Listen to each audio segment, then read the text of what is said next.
Hello and welcome back to another episode of Spunky's Tech Corner. Now today we got another unboxing. Today's unboxing is going to be a little bit special because this is actually something I've been wanting for like the last year. And I have been too damn cheap to buy one. Finally got enough money saved up to buy one. And here it is. What we have, let me go ahead and bring the overhead camera up.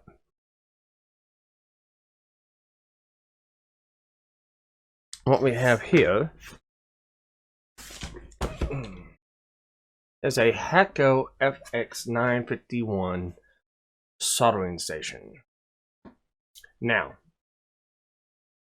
if you follow the channel, I'm going to go for a brief history of what I've used.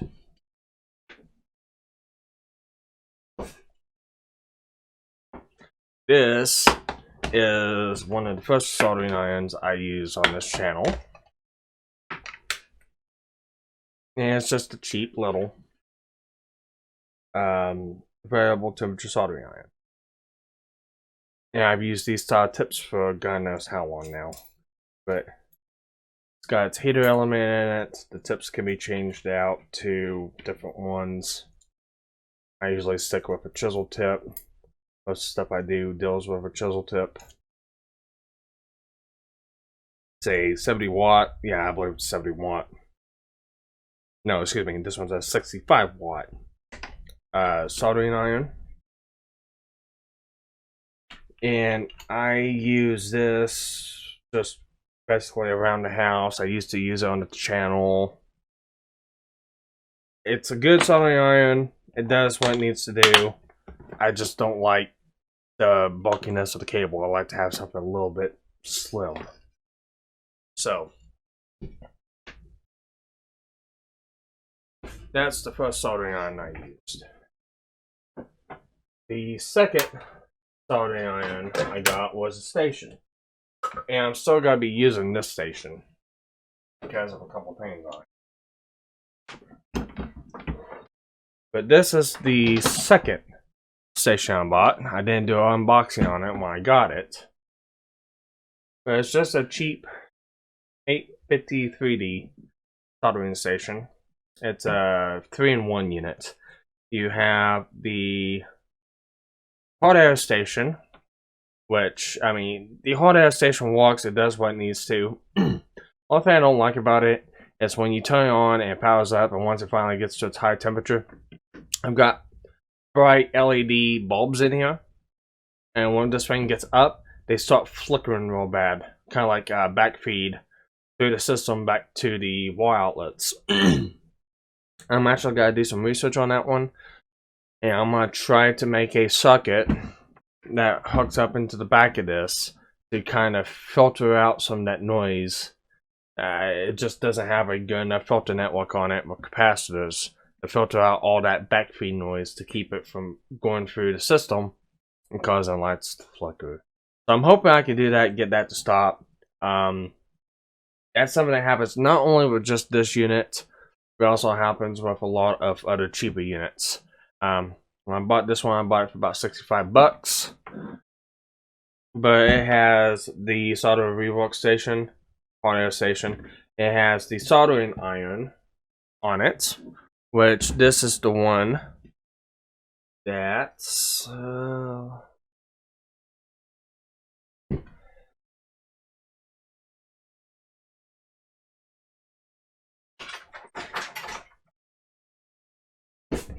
this is the one that had the soldering tips start to go out on it. Same thing as the first one I bought. They have interchangeable heads, but if you can look here, sorry about that.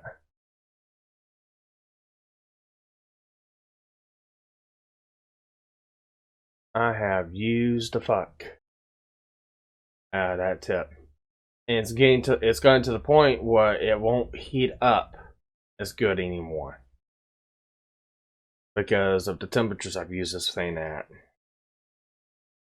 So I had to come up with something different.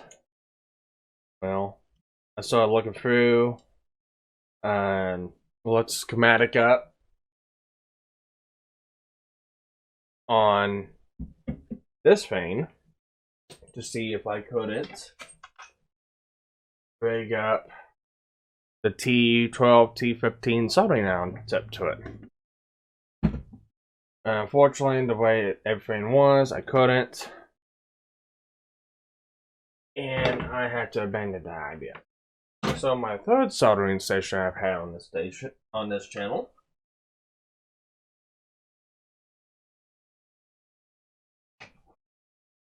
has been this one.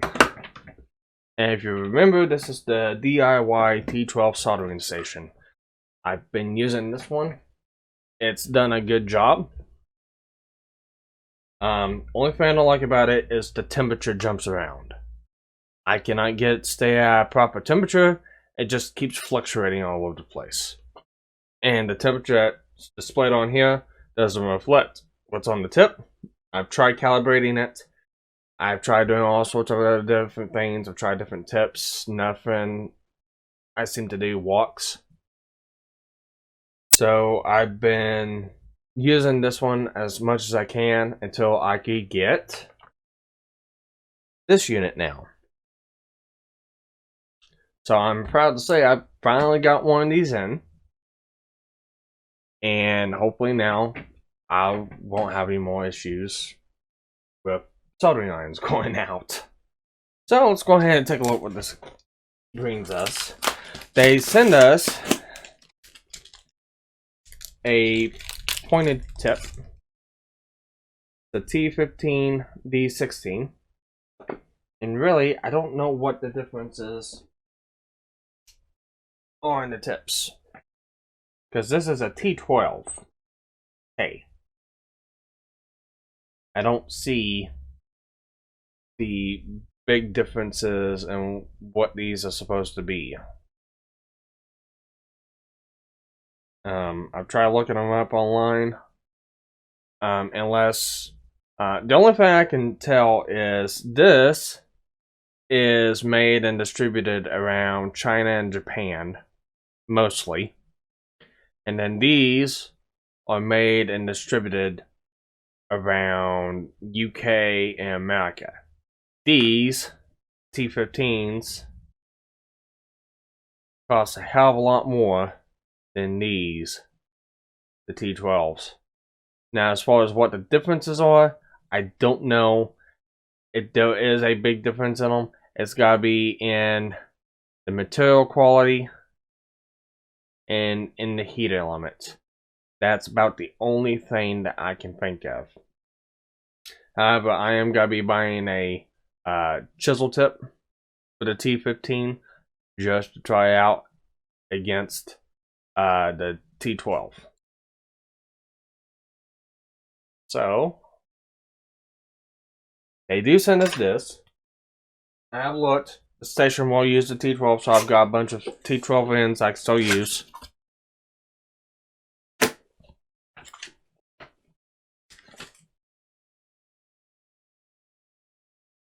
Again, instruction manual, and this is going to be a complete kit. So this kit comes with the base,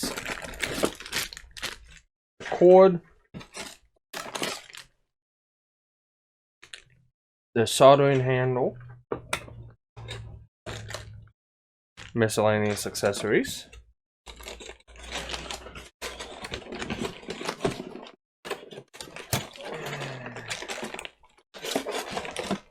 and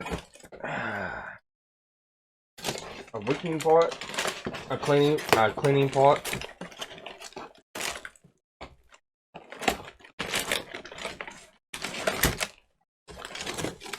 a tip holder, and an iron holder. Now, they do make a knockoff version of this. I bought this through Amazon from a known Hakko distributor. This is not a knockoff. Knock on wood. But no, this I believe is made out of ceramic. and it just basically holds our tips. Basically like that, so we can keep our tips stored.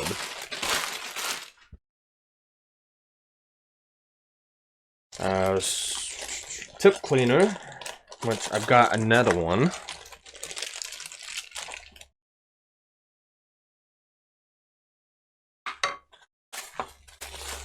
I kind of don't like the way this whole base is set up. It's really, really, really fucking thin, cheap metal.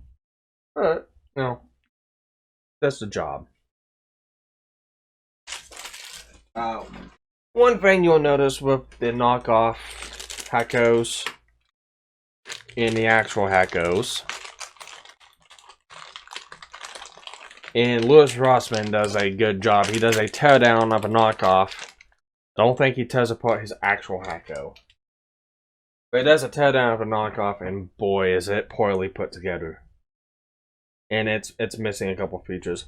Like this, right here. If you look, looks like a stereo cable. Let's go ahead and get this zoomed in right here. These look like stereo cable plugs, but they're not. If you look on the back of the unit, there's a little box back here. This box, there's a little switch in here. So what ends up happening is the stand.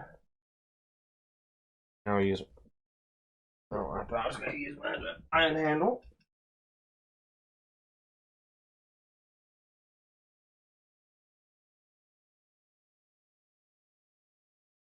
Anyways, basically you put your tip up, activates that, shuts the unit down, so you don't have to mess with the unit. As soon as you pick it up, turns the unit back on, allows it to heat back up again. A lot better than what this frame wanted, which was just use a little momentary switch in here, well, a horizontal switch, excuse me, that as soon as it went up vertical, up, or anything other than this, shut it off, which can cause issues when you're trying to solder with it. Shut off in the middle of soldering, I don't like that.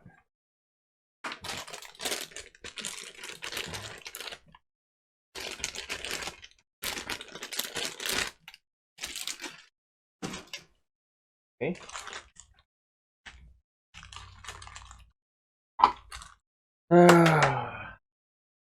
I know of several people that uses this station, and they like it. One of the best stations you can get. I mean, there's some other good ones out there, but as far as what, you know, Hakko has, if you want cheap and good quality and watts, you want to buy one of these. One of my favorite YouTubers, Louis Rossman, uses one of these.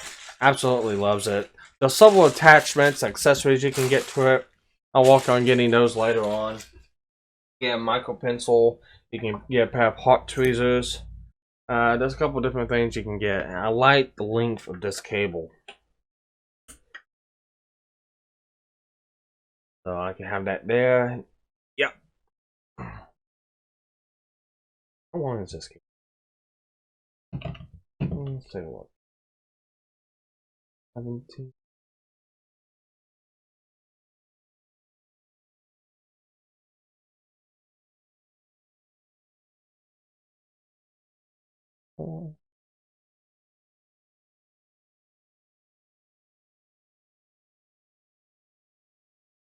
Them there 4-foot cable, 4.25-foot cable. I can't remember exactly what this was.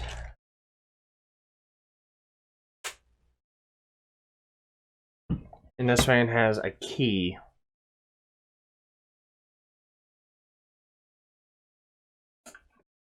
And that key will allow you to turn it on or turn it off. So it's just a safety key. For me, it's probably never gonna come out there.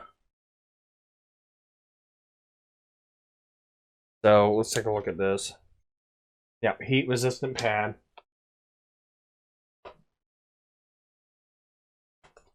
Got this fan control cord out and don't even know why.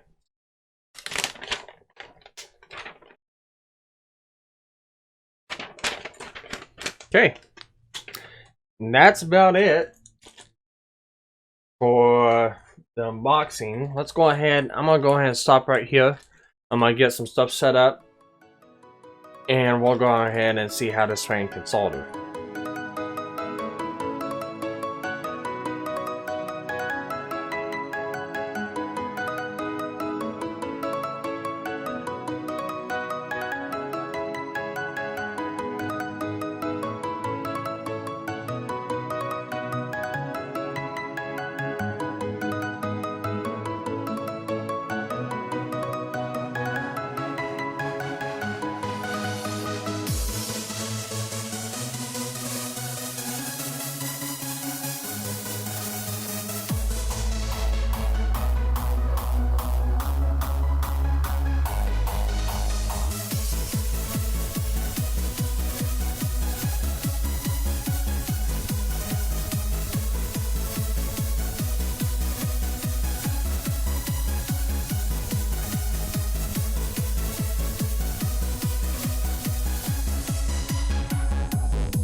There we go.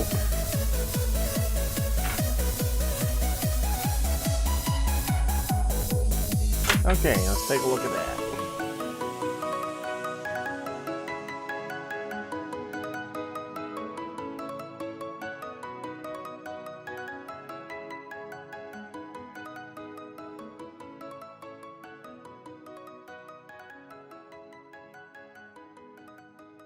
All in all, it does a good job. Any soldering iron will do the same thing, but I like this one just because of that whenever it senses you need more heat, it'll apply heat to the tip.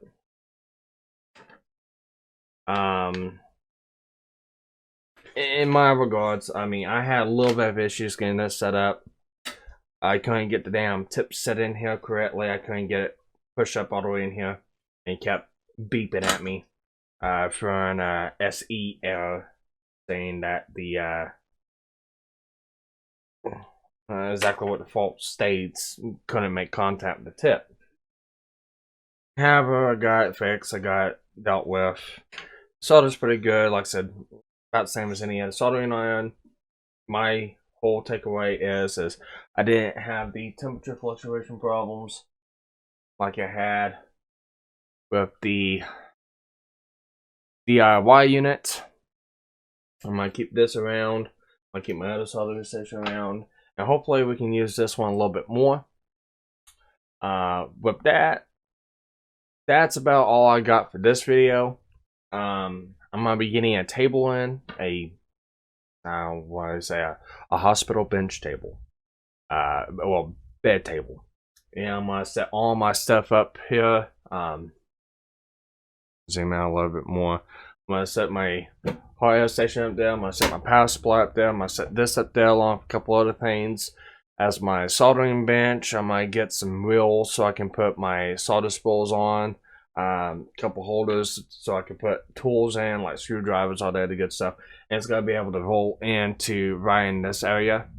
And whenever I'm not using it, I can take it, roll it out, and then put it over there where my old workbench is, and just keep it out of the way, so I'm not having a lot of stuff on the table, on the desk.